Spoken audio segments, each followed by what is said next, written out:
Assalamualaikum warahmatullahi wabarakatuh. Kami dari kelompok 4 Strategi Pembelajaran Ekonomi akan menjelaskan mengenai permintaan dan penawaran.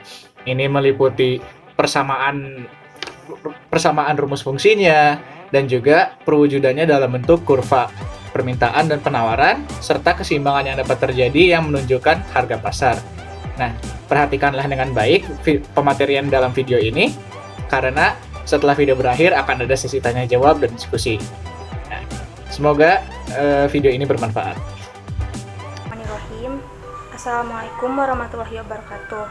Perkenalkan, nama saya Gilang Asyifa dengan NIM 1908794. Pada kesempatan kali ini, saya akan menjelaskan mengenai pengertian permintaan dan penawaran, atau yang biasa disebut dengan demand and supply. Tahukah kamu bahwa harga suatu barang itu dipengaruhi oleh proses permintaan dan penawaran? Permintaan adalah kombinasi harga dan jumlah suatu barang yang akan dibeli oleh konsumen pada tingkat harga tertentu. Nah, harga di sini itu sangatlah berpengaruh. Sedangkan penawaran adalah seberapa banyak produsen mau dan mampu menawarkan per periode pada berbagai kemungkinan tingkat harga. Baik, saya Irenea Simalumban Tobing dengan NIM 1901080 akan menyebutkan apa saja sih faktor-faktor yang mempengaruhi permintaan dan penawaran. Di sini ada 6 faktor yang mempengaruhi permintaan. Ada harga barang atau jasa itu sendiri, kedua ada jumlah pendapatan, ketiga ada selera, keempat perkiraan harga di masa yang akan datang, kelima ada harga barang substitusi, dan yang terakhir ada harga barang komplementer. Apa itu yang dimaksud dengan barang substitusi dan barang komplementer? Barang substitusi itu adalah barang yang bisa saling menggantikan, contohnya pensil dengan pulpen. Kalau barang komplementer itu barang yang saling melengkapi, contohnya kopi dengan gula pasir.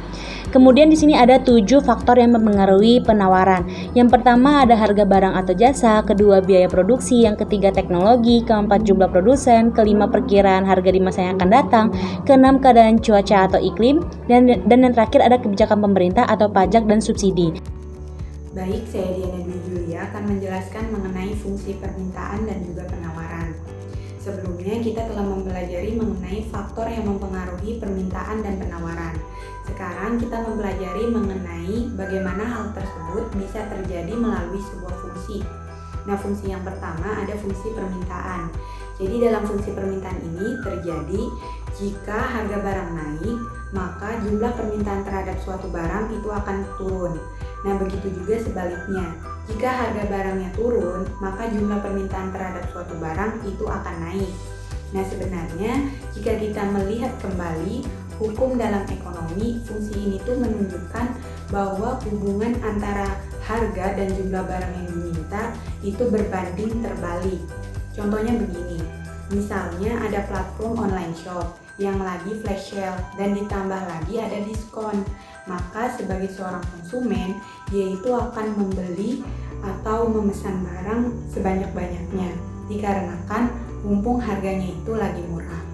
Nah, maka dari itu bentuk fungsi permintaan secara umum yaitu P sama dengan A min BQ atau Q sama dengan A min BP, di mana P adalah harga barang per unit, A adalah angka konstanta, B adalah kemiringan, dan Q adalah jumlah barang yang diminta.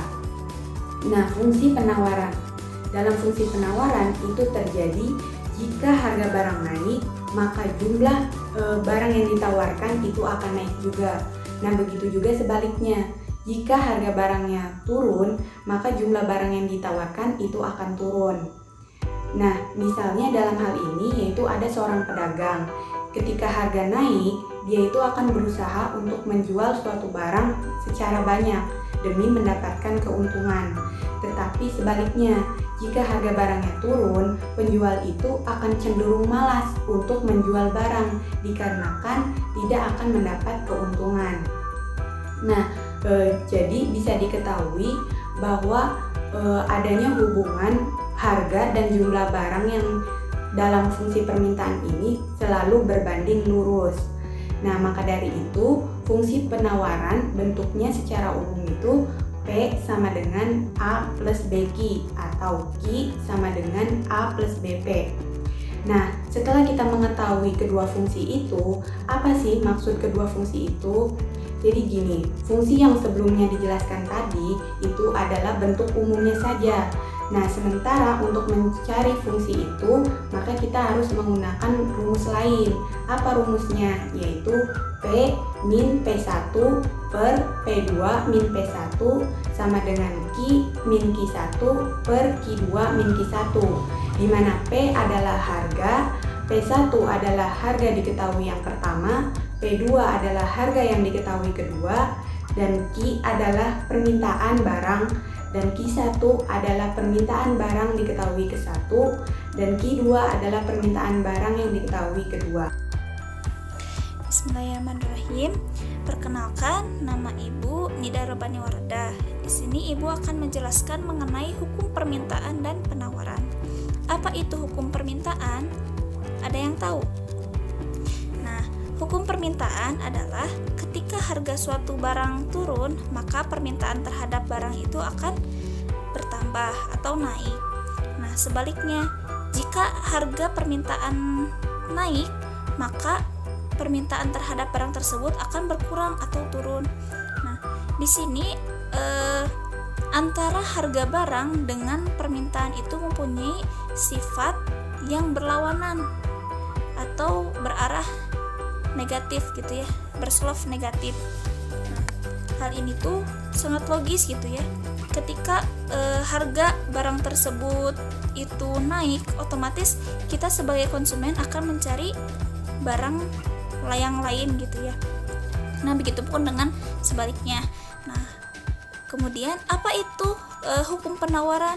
Hukum penawaran adalah ketika harga suatu barang turun, maka penawaran terhadap barang tersebut akan turun juga. Nah, sebaliknya, jika harga suatu barang naik, maka penawaran pun akan naik gitu. Nah, jadi di sini antara harga dengan penawaran itu mempunyai sifat hubungan yang searah atau positif, berself positif gitu ya. Hal ini terjadi karena jika harga suatu barang naik, maka produsen itu sangat bersemangat gitu untuk menjualkan produknya.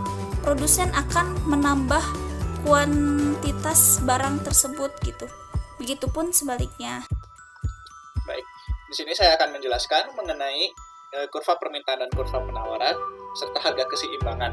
Nah, sebelumnya sudah dibahas mengenai persamaan dari permintaan dan penawaran itu. Nah, jika diperhatikan, sebenarnya persamaan itu dapat diubah menjadi bentuk kurva, contohnya dalam kurva permintaan ini. Nah, kurva permintaan itu bentuknya miring ya, slope-nya atau kemiringannya itu bersifat berbanding terbalik. Nah, artinya semakin tinggi harganya, maka jumlah barang yang diminta itu semakin sedikit. Mengapa demikian? Karena memang itulah bunyi dari hukum permintaan, yakni apabila semakin tinggi harganya, semakin rendah orang yang menginginkan barang tersebut. Sehingga bentuk kurvanya itu menunjukkan hubungan berbanding terbalik. Nah, jika dalam persamaan biasanya dapat dilihat dalam bentuk ada hubungan negatif atau ada sifat negatif dari variabel P-nya. Selanjutnya ada di kurva penawaran. Nah, berbeda ya dengan kurva permintaan. Kalau kurva penawaran hubungannya berbanding lurus antara harga dengan jumlah permintaan. Nah, karena hukum penawaran itu adalah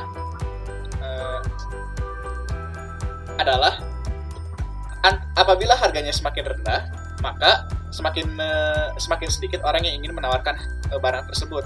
Sedangkan apabila harga barang itu semakin tinggi, maka semakin banyak orang yang ingin menjual atau menawarkan, mensuplai barang tersebut. Nah, kalau dalam persamaan biasanya dalam ini berupa variabel P-nya itu ada tanda plusnya atau bersifat positif. Ini menggambarkan hubungannya antara harga dengan jumlah barang itu yang bersifat positif atau saling membantu. Semakin tinggi harganya, maka semakin tinggi pula banyak orang yang ingin menawarkan barang tersebut. Nah, apabila kedua kurva itu digabungkan, maka akan ditemukanlah yang namanya kurva harga keseimbangan. Kalau kita lihat, nah Titik E itu adalah titik di mana berpotongannya antara kurva permintaan dan kurva penawaran. Inilah yang kita sebut sebagai istilah harga pasar, harga equilibrium ini. Nah, jika kita lihat juga tabel di sampingnya, pada harga tertentu ada persamaan antara kuantitas yang diminta dengan kuantitas yang ditawarkan. Maka ketika harga pasar mencapai harga tertentu, akan tercapailah harga equilibrium di mana jumlah barang yang dijual belikan itu sama-sama disepakati oleh kedua belah pihak secara keseluruhan.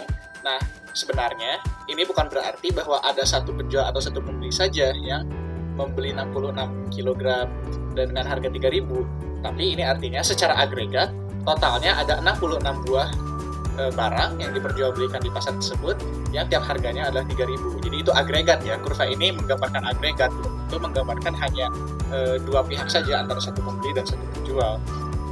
Nah, sebenarnya dalam kurva ini bisa ada pergeseran dan bisa saja ada pergeseran kurva. Ini bisa disebabkan oleh misalnya kalau ada subsidi dari pemerintah yang membuat lebih murah untuk memproduksi barang, artinya kan biaya produksi lebih murah sehingga orang lebih mau ya banyak yang memproduksi barang itu sehingga penawarannya tinggi. Atau misalnya ada barang yang dipajak oleh pemerintah, jadi lebih sedikit orang yang mau membelinya karena harganya kan jadi mahal karena adanya pajak tersebut. Nah, demikian yang bisa saya jelaskan mengenai kurva permintaan, penawaran, dan harga keseimbangan yang bisa muncul karenanya. Demikian pematerian yang dapat kami sampaikan. Terima kasih atas perhatiannya. Sekarang, mari kita lanjutkan ke sesi diskusi dan tanya jawab.